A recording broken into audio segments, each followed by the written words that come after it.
Preciosa, para sa'yo. Salamat Lagi ka na lamang nag-aabala. Maliit na bagay lang yan kumpara sa laki ng pag-ibig ko para sa'yo. Sila ay sina Demetrio, isang hampaslupang hardinero, at si Peping na anak ng isang mayamang negosyanteng Tsino. Mas matimbang sa puso ni Preciosa si Demetrio dahil magkaestado sila sa buhay. Pero mas pursigido si Peping na siya'y paibigin.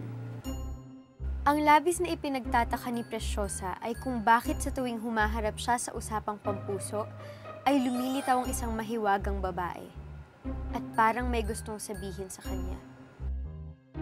Preciosa, bakit? Wala. Hindi malaman ni Preciosa kung sinong mahiwagang babaeng nagpakita sa kanya. At isang gabi, matapos magpahayag ng pag-ibig ang hampaslupang si Demetrio kay Preciosa, Preciosa,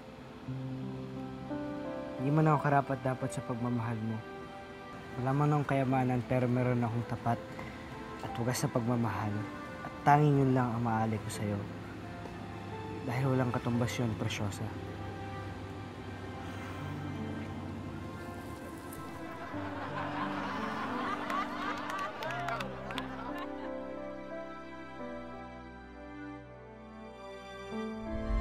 muling nagpakita ang mahiwagang babae kay Preciosa. Sino ka? Bakit lagi ka nagpapakita sa akin? Ako si Precious. Dahil gusto kong ipakita sa'yo ang lalaking nakatadhana sa'yo.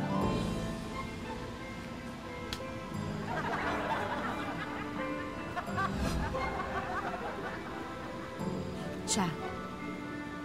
Siya? Bakit siya? Dahil alam kong mas matimbang siya sa puso mo. Tsaka in fairness, mas bagay kayong dalawa. Di ba? Mas gwapo.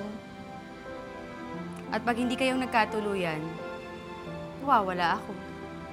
Hindi maintindihan ni Preciosa kung ano ang ibig sabihin ng mahiwagang babae. Hanggang sa dumating ang araw ng kanyang pagdedesisyon. Aalis na ako, Preciosa. Pero iwan ko sa'yo wagas kong pagmamahal.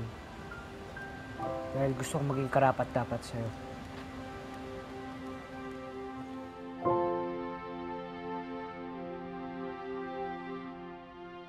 Huwag. Pigilan mo siya. Dahil tuluyan na ako mawawala. At alam kong siya ang mahal mo.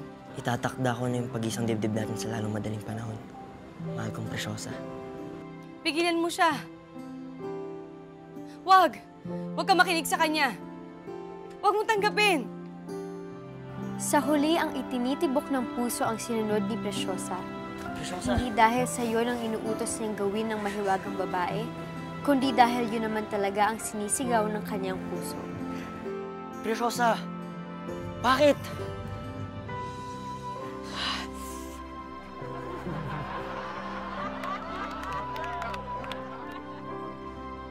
Sino ka ba talaga?